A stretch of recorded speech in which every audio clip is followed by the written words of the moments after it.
Hello, once again, and welcome back to Snowbound Blood. I saw OBS tried to subtly mute my microphone. Thank you very much for probably potentially fouling up another route. So I guess we've got to do part 2 of volume 3 and choose Husky Maisie? Husk Maze. I don't know how to pronounce that. Don't trust anyone. That's what Hamifi told you. You've heard nothing new from her or Sestro, and nothing new from the mysterious voice in your ear either. But you've still got that ominous tip, and Hecrix is crazy if she thinks you'll just ignore it. Idolic Acres. Plus 2, 111. 2 days. Listen close. Your 2 days are up and the time is fast approaching. You decide to pay the Idolic Acres a visit. You had an archivist back at the office, terrified of you, always useful in an asset, put together a file on the place. There wasn't much on hand at the regulatory, as it happened. Mostly second-hand internal accounts, nothing well known, only rumours. Farm that provides corn for various uses. High quality product, proprietors reclusive. Weekly pickup takes boxes and leaves loops. Travellers are reported chanting at night. The voices of children. Spooky. Things are only spooky when there's something to hide. Want to cover up a smuggling operation? Start wearing robes and singing ominously at dusk, and trolls who are more superstitious will give you a wide berth. It's hard to blame them, really. Cults have been getting unusual as of late. There is nowhere a chief regulator fears to tread, however.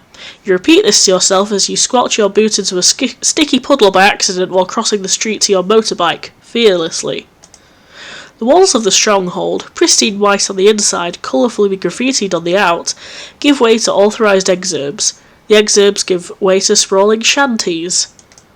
Finally the slums give out too, and not a single beggar or burnout is to be seen on the lonely road. You head south from the urban sprawl, and out into a boundless expanse of farmland. It takes an endless amount of crops to satisfy public demand for processed food, and even more endless hectares on which to grow them. Most of the newer fields have no buildings or troll presence at all, and are worked only by prototype CO branded drones, all shiny white plastic, perfect parabolic curves. The rollout has been a rather slow and arduous affair, despite Hamifi's relentless insistence on efficiency. Sestro has been reluctant as ever, and not without good reason. Further automation, putting already impoverished labourers out of work altogether, could turn nasty very, very efficiently indeed. That's how it always is between them. One ruthless, one guilty, one scathing, one mournful, an ouroboros of angst and paranoia, acting then regretting. Breaking then rebuilding. Sowing then reaping, you think, as a lonely red barn peeks out from between the cornfields and rolling hills you've navigated for the past few hours. It's pretty well hidden all the way out here. You would have missed it if you didn't know where it was. You stop the bike at a bend in the road and scope out the place for a bit with your overhead. The blurry forms of small figures scramble on the horizon as though they're being marshalled into the barn one by one. Looks like they spied you first.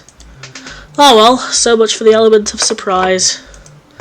You check that your pistol is loaded and adjust both your swords scabbards against your hip. Tall fields of... I love how I just don't learn anything and just start to eat.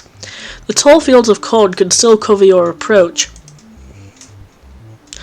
As you draw near to the barn, something catches your eye at the corner. Just briefly, you turn to see what it could be, but there's no sign of anything around. It's just hectare upon vaguely creepy hectare of corn waving wildly in front of you. The wind rushes through with a rasping, whistling sound. It was probably nothing. You pull your gaze out from between the corn stalks and continue on towards the entrance to the barn. As you quickly close the remaining distance, you see the door open. Your sword hand instinctively moves to hang just shy of Proserpina's hilt. It's a reflex, one that you've honed through many long sweeps of intense anticipatory gestures, countless hours of practice. You don't mind saying it. That sword hand hover is your pride and joy. Whoever or whatever comes out through the doorway, you're more than ready for it. A small child stands before you, and I need a drink because I just fucking...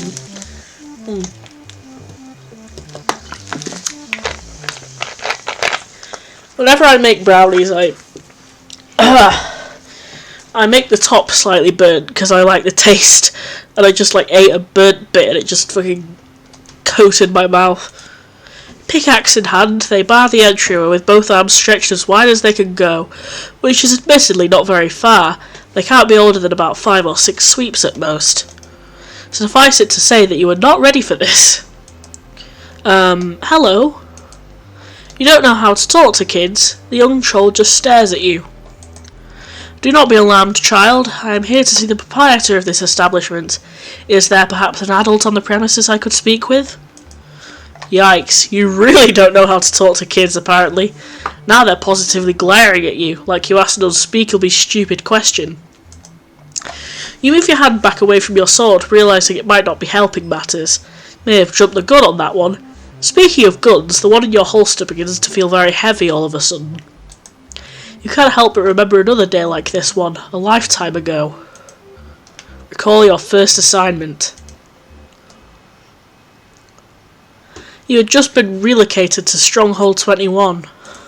2 sweeps of training in an external regulatory facility saw you emerge top of your class, and now inside the walls you're at the bottom again. But you didn't mind, you lived for it. At that point you had a great deal more superiors than you do now, and none of them were as good as Sestro or Hermifi. Your first assignment was one that had been puzzling them for a while, which didn't say much. A long string of petty thefts had been going on inside the walls for about a sweep. Nothing of substantial monetary value was being taken, though. What went missing was bread. It was like clockwork. Every Weiss and other bakery got burgled, and nobody knew how it happened. The perps were perfect, leaving no trace behind. You say perps because at the time the regulatory was convinced there was a skilled team of bandits responsible. No way something so airtight was the work of one troll, according to the higher-ups. But like you said, they weren't the brightest bunch. It didn't take you long to work out the truth.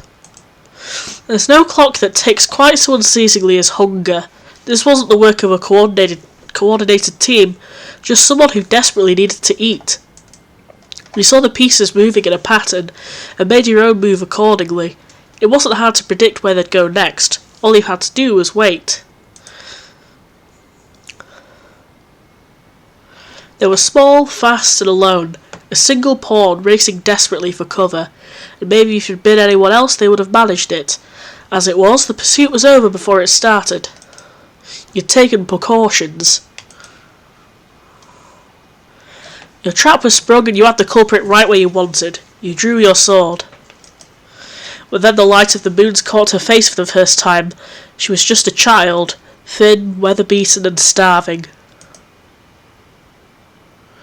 In the 12 sweeps since you were first handed a blade, you'd never hurt a kid. Instead, you made her a promise. She'd never go hungry again. Oh, that's so sweet! You struck your deal and then headed back to the regulatory. There was always more paperwork to be done, even back in those days. You sit down in your brand new office chair, crack open a case file and turn the radio on. You fiddle with the tuning knob for a few minutes, trying and failing to find a station. Wait. This isn't right. I don't listen to the radio. I don't remember doing that at all. And yet the memory is still going. The static coming through the speakers is getting louder and louder. You can't stop the memory from happening, though. You're certain this isn't even a memory anymore. It feels too alive. What the hell is happening? You don't know what the hell is happening. The dark black of the back of your eyelids looks menacing to you now, like it's about to reach forward and swallow you whole. You can't escape it. You can't do anything. The static builds to a deafening roar. There's only one thing you can think to do. You open your eyes. You are now standing a little ways from the barn, turned around to face the corn still rippling and crackling in the wind. You don't remember moving. That thought terrifies you a little bit.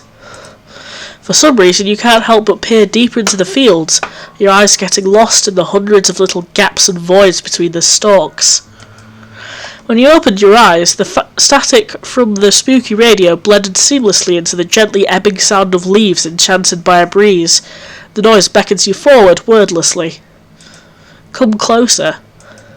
You feel yourself shift as if to take a step. Stop! The sound of a voice snaps you out of whatever unsettling reverie you're in the process of slipping into. You look down to see the kid from before blocking your entry into the cornfield. You mustn't go in there. You can hear it, can't you? The voice in the field that calls without words, that whispers in the spaces between. You look back up to the field sprawling out in front of you. You find yourself at a loss for words, which is really quite something for someone of your verbosity. Usually when something bugs you, you'll regurgitate half of the thesaurus at the slightest provocation. But now you don't know what to say at all. You look to and fro between the empty eyes of the child in your way and the darkness, threaded through the stalks, tugging at the corners of your eyes. You can hear it. I can see it in your eyes. They're looking up at you intently, examining your face with a gaze that is no less impactful for seeming to have no substance at all. Ooh, creepy. I haven't met an adult who could hear it before. After considering things for a few moments more, they hold out one hand, businesslike, offering to shake. You take their hand, and some very enthusiastic shakes ensue. Their words punctuate the motion, placid yet pointed. My name is Husk Maisie. Welcome to the cornfields. Although again, that's not a welcome. For you to go into the field itself, it's actually very important that you don't do that, for your own safety. The cornfields is just what we call this place, on account of all the corn and stuff. They gesture back over to the barn with a thumb. We should head inside. It's dangerous to stay out here for someone like you, and everyone else is waiting. I need to let them know that everything is alright. You asked before if there was a grown-up in charge here. Well, I suppose that would be me. The two of you are still in the middle of this handshake, arms moving in big sweeps up and down. Their small fingers are barely managing to wrap around the very ends of your own. It's kind of adorable. It's nice to meet you, Husk. My name is Cecily Yapira, as I believe I said before. I'm here on, business. The wild swinging pendulum of your joined arms is making you a little queasy again, so you extricate yourself from Husk's grip as politely as possible. You cough to clear your head as much as your throat. I was summoned here by someone. It wasn't you, was it? No, I'm not in the habit of summoning people. They put a strange emphasis on the word people in that sentence. Something else has brought you here. Maybe it's the voice in the field, or a different voice altogether. You're gonna go with a different voice altogether. Something tells you that your unknown caller is an inscrutable entity capable of maybe warping reality itself. He just sounds like a bit of a douchebag. Well, let's not get carried away here. Husk didn't say anything about reality bending or nothing. Perhaps you're reading too much into things. Yeah, that's almost certainly what's going on here. This place is messing with your head. It's not as if you're creeped out about what's going on or anything, though. There is nowhere that a chief regulator fears to tread, right? You seem a little scared for an adult. Well, that is to say, there is nowhere that a chief regulator fears to tread. Absolutely unbelievable. Unwavering in the face of death, painfully easy. Maintaining a stoic facade while staring down a horde of cutthroat vagrants, pants-shittingly simple. But showing a brave face in front of a spooky child who might be in communion with an inscrutable cosmic entity hiding in a cornfield in the middle of nowhere, that's apparently your limit. The shame is unbearable. I don't think that's a lie, even though you might be scared here. If there is nowhere that you fear to tread, then perhaps you fear treading nowhere. And if there's a place that could be called nowhere, then I think that this might be it. The people in the city, they sometimes come here, and they see nothing, because let's be real, there's basically nothing here. but at the same time, they don't see the nothing. They don't look at it, they don't hear it. And so this place, which is not a place, means nothing for them. But I see something in between the stalks. I feel something that pulls in each strand of corn silk. In each kernel, there is a smaller part of a whole bigger than me, bigger than all of us.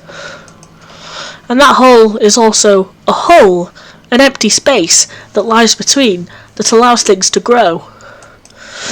And as for the humble corn cob, we can share its bounty, we can drink of its syrup, and eat of its flesh, and find our troubles, put a husk in the wind. Their face assumes a plaintive, almost mournful expression. You think? You're having a bit of a hard time reading this, child, if you're honest. Where did that soliloquy even come from, anyway? The way their voice lilts up and down, sometimes dying away and sometimes rushing forwards, reminds me a lot of Sestro in a way.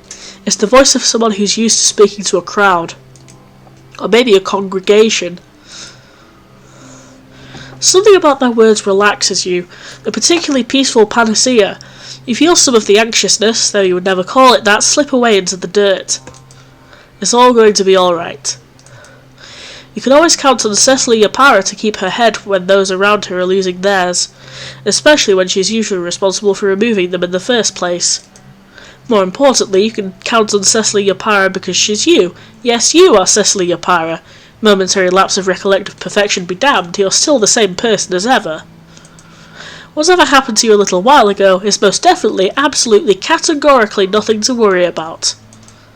Husk patiently waits out this brief moment of personal affirmation, standing halfway through the now completely open barn door with an amused expression on their face.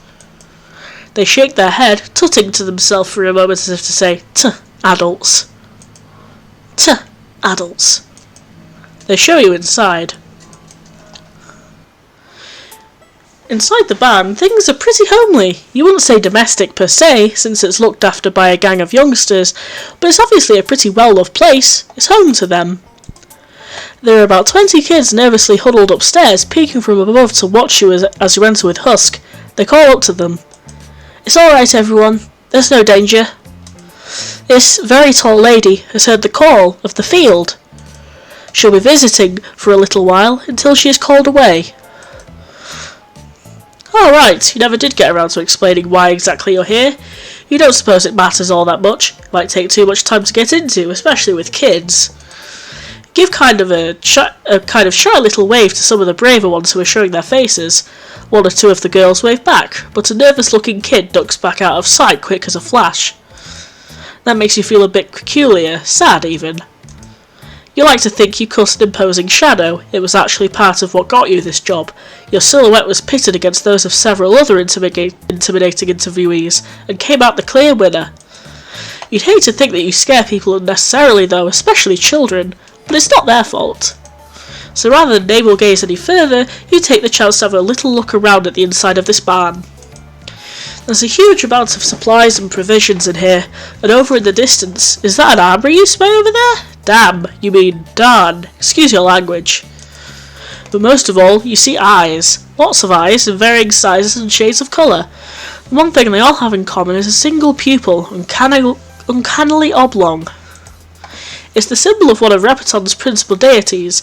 She goes by many names, the All-Mother, the Fountainhead, that spooky goat thing, but most just know her as Kiparia. The eyes have been hung above the doorways and windows, as well as strung between the rafters. One of the kids even has it embroidered on a shirt. It's like she's watching over this fragile haven that they've dug out for themselves here. Maybe you can live by her example and keep an eye on these youngsters, while you wait for whatever nonsense your prank caller has in store. Oh, wasn't expecting this thing to show up here. Whatever, probably just means there's some vague tangential clues buried somewhere around this barn that's relevant to your mission. Maybe you should try talking to Husk some more. Oh, it's the progress bar, I never noticed it. You'll learn to poke your nose where it doesn't belong, but then again, where doesn't it belong? That's a rhetorical question, thank goodness. Stash of supplies. You eye the large stash of supplies stacked up against one wall. There's all sorts of stuff here, food mostly, but also beverages, bolts of multicoloured cloth, and some first aid provisions too. Pretty much everything you could need to run a self-sustaining operation outside the stronghold. You have a very substantial larder over there. How do you keep it stocked?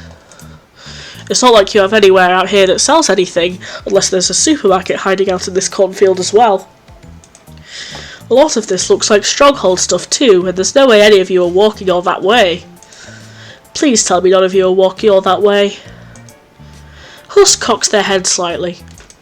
None of us are walking all that way, that's right. It would be odd for a group of people who have turned away from corporate to come crawling back to them. We do what we can for others and receive our dues in return. We give only corn, and the corn gives to us. Well, there's no denying it. That sounds like some straight up mystical bullshit if ever you heard it. The corn gives to us? Did it mean that they just find these things out here in the fields or something? Oh no, I mean, we trade for this stuff. What kind of cult do you take us for? Every Weiss, when the trucks come, we strike a deal. They bring money, but that is mostly just to hide the truth. Not everything needs to play out in terms of loops and bans. It may surprise you to know that there are some who simply give and receive material things. Wait, could this kid be saying what you think they're saying? Exchanging goods without having some sort of corporate intermediary currency to facilitate the transferal of value? What kind of occult mysticism are you dealing with here? This is really what you're getting pent up about right now. The precise economic situation of these corn kids. You've got a loop-sized lump stuck in your craw. Your mind is reeling. But hang on, let's not blow our lids over the concept of bartering here. You remember suddenly that this is what that's called, bartering. Having a word for it calms your financiering frenzy a little. You cast your mind back through the sweeps to your re-education in the regulatory. The history of Repeton is hazy to most, and for good reason. Not all of it is public knowledge. One of the perks of being a higher up is knowing things that the average troll doesn't. That's also one of the main drawbacks. Anyway, one of the big think-pan boggling reveals buried in all that junk was the fact that the corporate system of loops, bands and rings was actually a fairly recent invention. Before it came into enforcement, especially pre-Renaissance, a lot of trolls just swapped things rather than appealing to proxy. The simplicity of it is overwhelming. Even recalling it threatens to blow your pan all over again all these sweeps later. This shit is why. This is why you hate thinking about the economy. Husk seems to take your involuntary grimace as a judgment on their illicit behaviour. Not participating in the corporate financial institution is heavily frowned upon after all. Please, don't take our way of life to be a threat. I explained this to the people from before, the ones who wouldn't take our corn. I think that sometimes adults need to understand that caring so much about what a bunch of kids do in private is kind of weird. We don't intend to dismantle, only to grow something different in the space allotted to us. We don't have the answers or believe that there are any, we just want to exist. To provide for ourselves and live as we choose. And money doesn't provide for us like it does for you. It's not like we can eat it. It makes nice jewellery though. They turn their heads slightly, looking towards the loft. A young girl who is spying on you from above quickly scurries out of sight. She appeared to be wearing 2 loops as earrings. Husk blushes, just a bit. That's a novel and ingenious way of using them. I can't say I go in for that kind of accessorization myself. I would have expected you to adorn yourselves with something a little more in keeping with your established theme. Here I was thinking you made everything out of corn.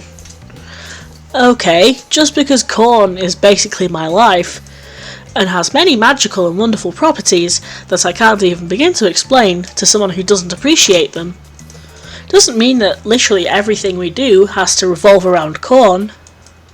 That would be a really boring and one-dimensional take of my character, actually. All Mother's Eyes. I noticed when I came in, but you have quite a lot of religious iconography about the place, don't you? You gesture to the various eyes dotted about the barn. I didn't expect to see such a strong following all the way out here. The All-Mother's influence spreads far. Husk looks around at each eye, meeting their gazes one by one. It's not like her influence spreads. Not really. Would you say that the air spreads far? Maybe you would. I don't know. You say very silly things, and you say them very seriously. That one wins them a smirk. While it hasn't happened in a duel before, you still know when you're beating a clash of wits. Cutting trolls is your strong suit. Cutting remarks, less so. You just got totally roasted by this kid in monotone, deadpan fashion. They seem to know it too because they actually reach over and get a high five from one of their friends. It hurts, but you endure. She is, in all things, because they all spring from her. She is the soil, and our hands do her work when we sow. But they do his work when we reap. They don't say his name, but you know to whom they're referring. He's less well understood and even less widely talked about than Kiparia herself. The Naught Father, the Abyss, Gaon. I don't think most trolls realise the need for balance. This sounds familiar. You're a follower of the All-Mother, so the mythological concepts aren't entirely alien to you. Balance, poise, and even hand. These are all things someone like you can appreciate. Husk pauses. They walk up to an especially large eye drawn on the wall in chalk. An obligation to die and return your gift. We all die when we must. The All-Mother is generous, not stupid, and we need her. Out here, her eyes watch. They count us. A tally of labouring hands. We work, so they judge us as deserving, and in the meantime we await the saviour. Oh, of course. You were wondering where the kind of kooky vibe you were getting came from? This must be it. Some Kiparia sects are a little out there as far as doctrine goes. The weirdest ones tend to focus on the strange story of a saviour, some guy destined to save your society from inevitable ruin. But if you ask you, it's all a load of cornball nonsense. One boy being the saving grace of entire culture, you'd be the first in line to say that it sounds like unreal kinds of bogus, theologically speaking, downright naive even. You've never met a man who could do anything of the kind. You keep quiet with the blasphemy, though. You've been accepted into the home of this kid cult by their good graces, and you'd hate to make them mad. Some of these trolls look like they've actually killed before. Instead, you affect something you hope resembles genuine interest. Ah yes, of course, the saviour. How long must we wait for his coming, I wonder? For once in your life, it appears you might have been a little too genuine. Husk's face positively lights up. Their eyes, usually dim and shaded, now sparkle with something wild and fierce. Ah yes, the saviour, so you've heard of him. I knew it. I knew that there was something about you. This must be the reason. His holy doctrine called you here, as it did us, because you knew. He is coming. The things out there fear him, just as the All-Mother loves him. The strongholders scorn him, and we his followers, they sow seeds and doubt. But we know that it's true. They're really popping off at this point, shifting from sermonic drawl into full-blown proclamatory spiel. The other kids begin to crowd around, getting a bit caught up in the excitement. We hear his name in the popping of kernels when we microwave them for a movie snack. His presence is in the wind, the creaking of the weather vane. His blood tubes are filled with syrup, the very stuff of life itself, and when we chug our bottles of special red elixir, we draw closer to his divine image. He is a holy vessel of the corn, a boon bestowed by the Mother. He is a hero, and he will find us. He will be our deliverance. They reach the apex of their religious rant in triumph. Then 20 pairs of expectant evangelical preteen eyes swivel to face you all at once. Better proselytize and fast.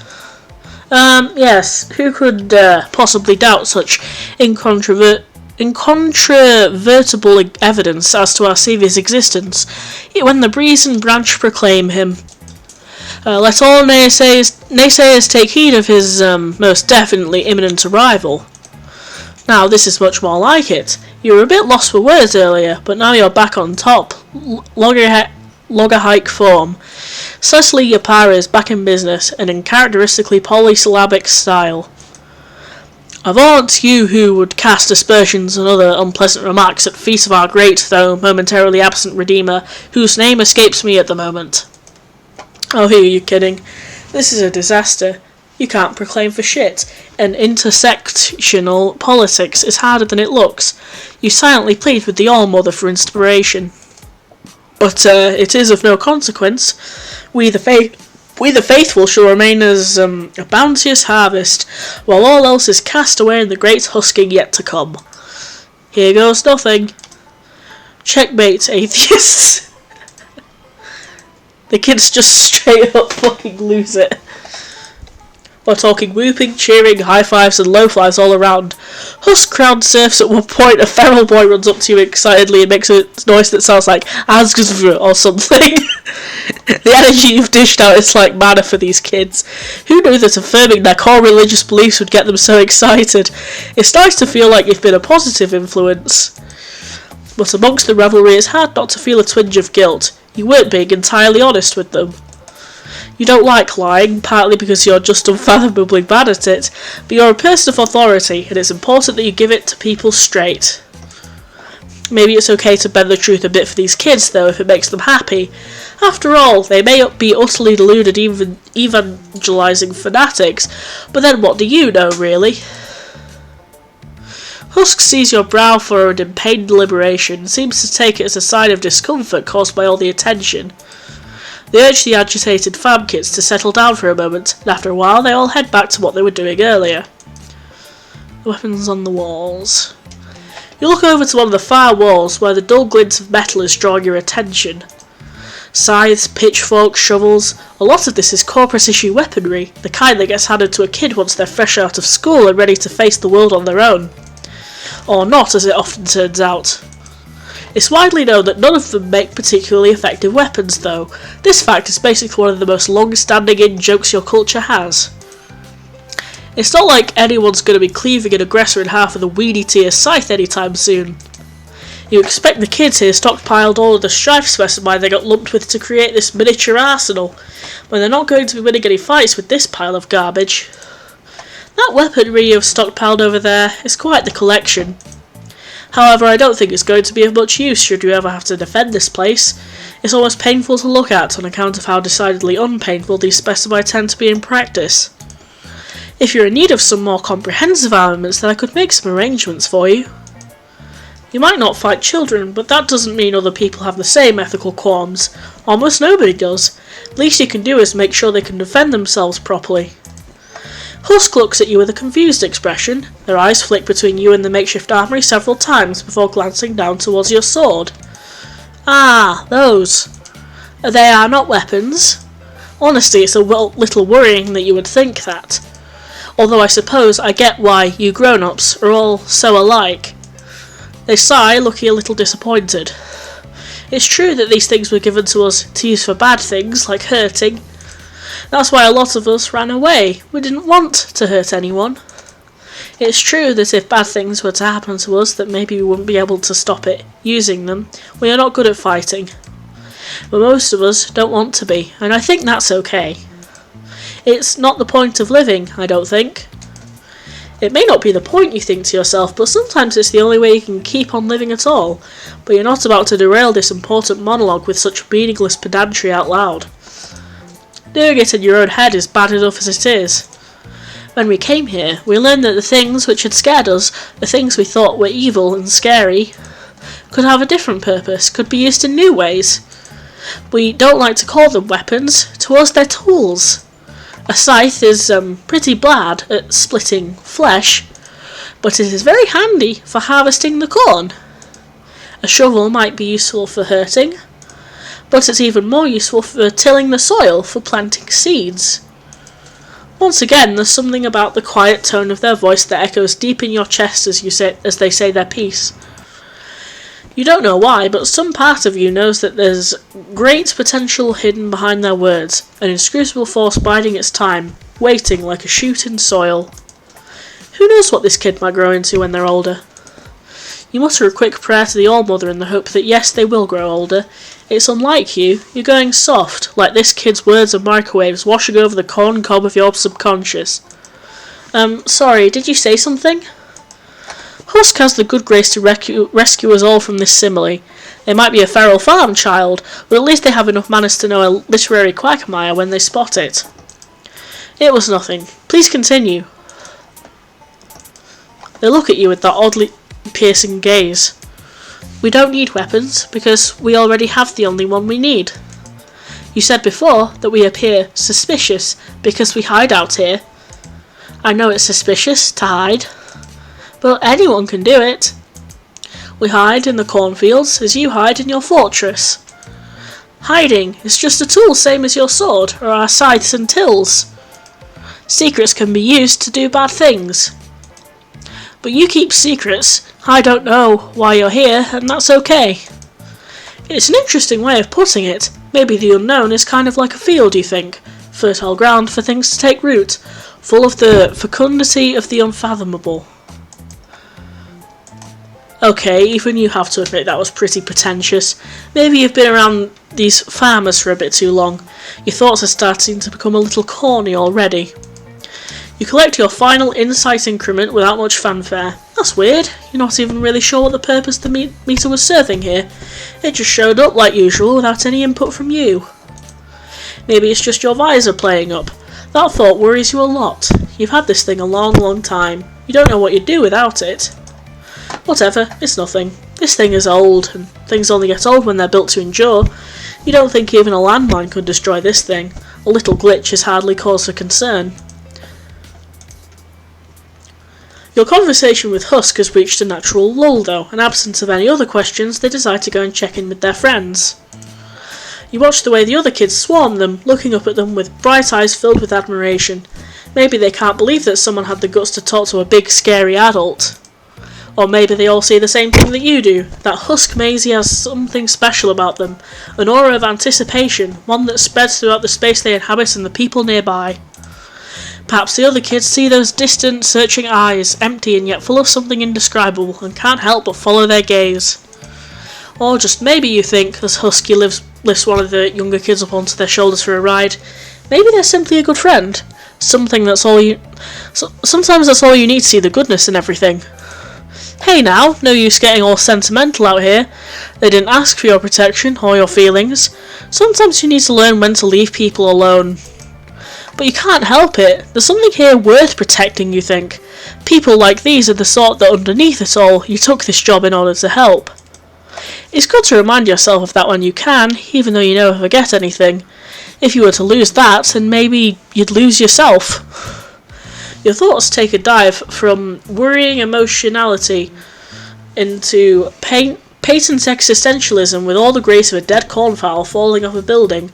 It hits the sidewalk below with a painfully allegorical thud.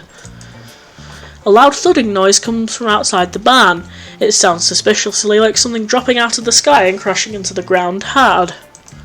A tiny boy who is keeping lookout races into the barn in a panic. He yells about something dropping out of the sky and crashing into the ground hard before scurrying up a ladder.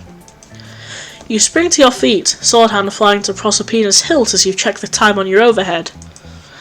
+2 1.111, just like the voice said. Looks like your playtime in the cornfields is over. Frightened by the noise, the rest of the kids all scramble frantically up into the loft and into little cubby holes, hiding with lightning speed. It's like they're prepared for something like this. In the mad dash for cover, Husk's eyes meet yours. They blaze bright with something akin to anger for a moment, before cooling into something else. They nod shakily. You're going outside to see what it is. I need to stay here in case of something. I don't know what exactly. They hide their face beneath the wide brim of their hat, their voices trembling. I can't leave. In that moment you realise your mistake. Husk is still a child, despite the wisdom beyond their sweeps. In fact, maybe even saying that is doing them a disservice. Perhaps the distance from your own childhood is making you read more into what they say than there actually is. It's kind of cliché, actually, having a child be the most insightful one around. There's a whole lot of pressure to put on someone so small. You crouch down to meet their eyes. It's alright, I will take care of it. There is no shame in staying behind to ensure the safety of others. Let the risk fall upon those better equipped to deal with danger. You draw Proserpina in one sharp practiced motion. And by better equipped, I mean that literally. I don't know if you have noticed, but I have a fucking sword. Husk looks at you with an odd expression before you realise your mistake. Shit, and you'd been doing so well not swearing in front of these kids. Now that word will spread throughout the cornfields like a plague. Cursed by name and by nature, you have brought this pestilence upon their way of life. Their youthful innocence is no more. Where once there was only wind through the corn and devoted prayer, now there shall echo the muffled words of sounds of dozens of children exchanging bad words with each other in foul-mouthed, furtive whispers. You did this to them. Okay, please pretend you didn't hear that. I know what fuck is, dingus. I've been online. And with that horrific revelation, they flash you a cheeky smile and then scamper up a ladder to join their friends. You can't help it. Something stirs deep within your lukewarm, teal-tinted blood pusher. You swear in this moment to protect this child with your life. You exit the band cautiously, sword in hand. It's deathly quiet out here now. The wind, which has been rustling through the fields and giving to the air a persistent crackling hum, has died down completely. It's unnerving, like the sound of a clock stopping. You notice it because it's not there. You grip your sword tighter and inch away around the back of the building to where the loud crash came from. You round the corner slowly, holding your breath. The ground out behind the barn is wet and muddy from a recent downpour. The soggy earth is mixed together with bits of straw and dry grass, forming an unpleasantly rustic kind of sludge. Bits of it are caked all over the wall of the building, thrown up by the sudden impact. At the centre of the blast sits a long black box. From a distance it takes you a few moments to realise what it is that you're looking at. It's a violin case. You glance all around to make sure that nobody is hiding nearby. You even look up at the sky for some stupid reason, as though they might be spying on you from up there. There's not a soul in sight. You make your way over to the case, bending down and pulling it up out of the mud puddle it plunged into. It's very light, too light even. If there ever was an instrument inside this thing, it probably isn't in there anymore. It's just as well, since it wouldn't have survived the drop. You wipe away a bit of the slime from the lid, and then pop the clasps on the front. It isn't locked. Inside, the case is lined with a rather garish red velvet. Just as you thought, there's no violin in here, or by the looks of things, anything at all. It's empty. Or so it appeared. As you open the lid all the way, a mechanism inside the hinge makes a loud click. In an instant, you dart back away from the case, fearing the worst. You should have known there would be some kind of trap involved. But the explosion you saw in your mind's eye doesn't come. Instead, you hear a voice, a familiar voice. Having fun, Cecily? I thought you might enjoy a little frolic through the cornfields while you still have the chance. Before our game really gets going, I mean, you'd do well to treasure your memories here in the days ahead. I hope you made sure to listen closely. The voice pauses as if inviting a response. I always do. Why did you direct me here? One of the good things about games is that you get to choose whether or not to continue. I haven't seen anything from you yet that would convince me to keep playing. The voice is silent for a moment more, and then chimes in again. This message is pre-recorded, so your witty response was as worthless as the farmland on which you currently stand. There is nobody to hear you but countless deaf, mindless ears. And that's just the children running around the place. Wait. What did this guy just say about these kids? Your kids? Their worthless idolatry means nothing in the grand scheme of things. Surely you must understand this. Their faith is but the chaff cast away by a zephyr breeze, an insignificant speck in Repeton's long history. This haven is nothing more than a blemish. The voice spits the words out as if it resents the effort, oozing malignance and superciliousness in equal measure. All of which is to say that I find it pretty fucking pointless. What is there to build here that will not eventually crumble? What seed can be planted that will not wither and perish? What life can exist without succumbing to ever-encroaching death? Surely you must agree with me, Cecily. Surely you of all people must see it too. The rot that pervades this planet, the people who crawl on its surface like a virulent scourge. That's your job, isn't it? To weed out the infestation. You bite back the urge to snap back at this imbecile. It's insufferable having to listen to the crap this guy is spewing, Bullshit like this wouldn't even make good fertilizer. Don't worry, I won't keep you much longer, lapdog. I've had my fun for now. Before you leave these savages behind, you should check this case a little more thoroughly. There's a little gift I'd like you to have. I know what it looks like, but please don't take it as a threat. Merely a warning from one player to another, or perhaps a suggestion as to where your skills might be better suited. After all, secrecy can only keep you safe when you keep your secrets safe. The final rasping word of this monotonous diatribe fades out, the recorded message mercifully at an end. The wind starts up through the corn again, seeming to carry the whisper out over the hills and fields beyond. Safe, safe. Hissing, spitting, crackling like static at the end of a tape. It's as though the leaves and the stalks themselves are mocking the idea. Whatever, what does a bunch of plants know about anything? You're furious.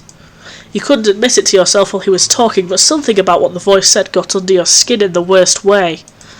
So dismissive, so uncaring, perhaps it reminded you too much of yourself.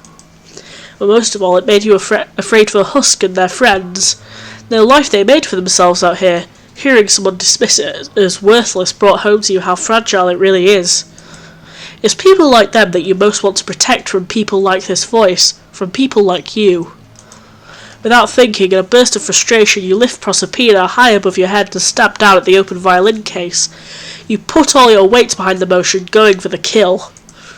The blade plunges effortlessly through the velvet fabric, puncturing the padding and the board underneath before breaking through the rigid exterior and down into the soil in one last satisfying push. You try not to think about how alike to flesh and bone it feels. You try not to think about how much you enjoyed it because of that. Ugh, you hate to admit it, but the voice was right about one thing.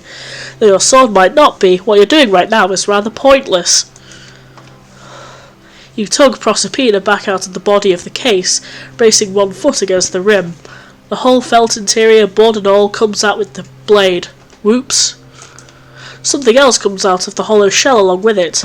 A small, square bit of card that someone must have hidden underneath. You pull it off and get a closer look at it. A blurry figure looks out from an even blurrier photograph.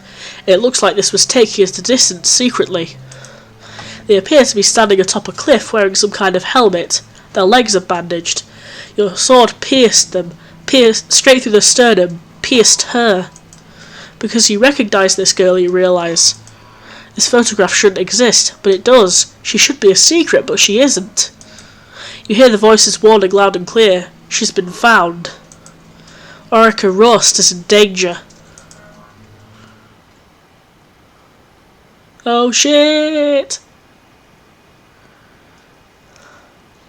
And that'll be the next volume. This is pretty odd, like...